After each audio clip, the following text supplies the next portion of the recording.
Prince Zarthek VII of the dominant house of Velkurin had never been contradicted in his life. At 7 feet tall, with chitinous armor plating that gleamed like polished obsidian and 4 arms that could bend steel, he was the genetic pinnacle of his warrior species.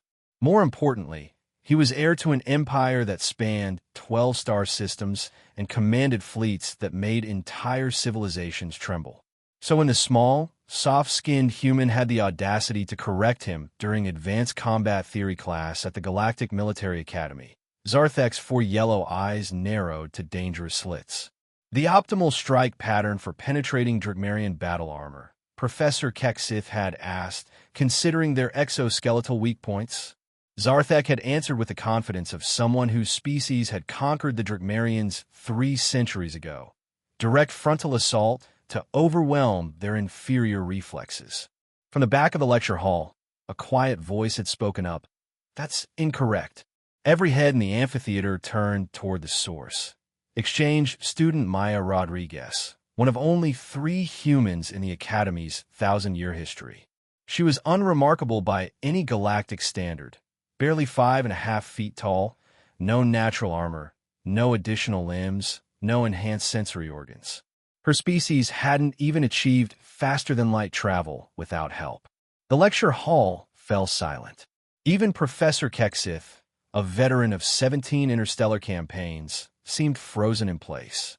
Zarthek rose from his seat with deliberate slowness, his massive frame casting shadows across the terrace classroom. "What did you say, mammal?" Maya remained seated, seemingly unaware that she had just committed what most species would consider social suicide. "I said you're wrong. Drakmarian exoskeletons have overlapping plates that actually strengthen under direct pressure. The weak points are the joint.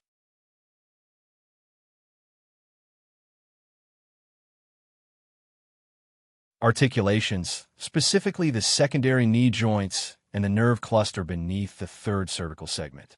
A precise strike there would drop one in seconds without requiring overwhelming force."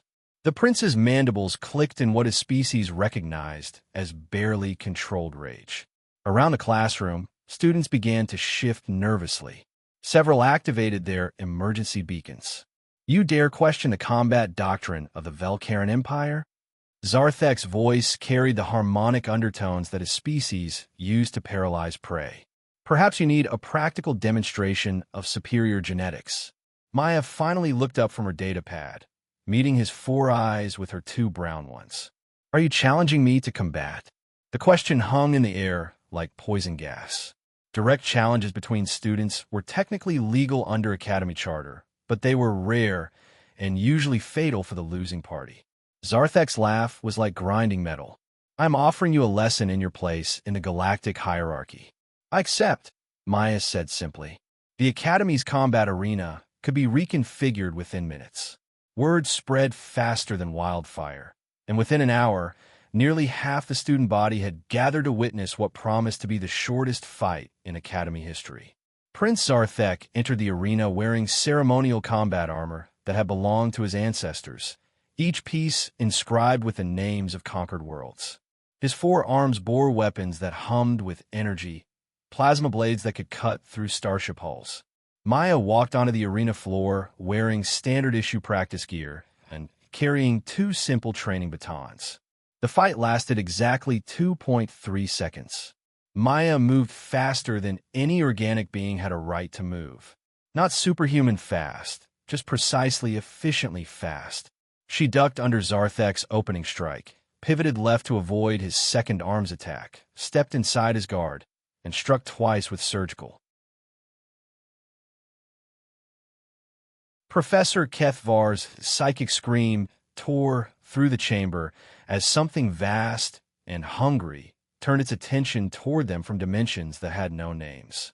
The last thing Dr. Valtharian remembered clearly was Sarah looking up from her notebook, her human features unchanged, but her eyes reflecting depths that contained entire universes, and saying with perfect academic composure, "As you can see, the recursive consciousness loop allows for direct interface with entities existing beyond our dimensional framework.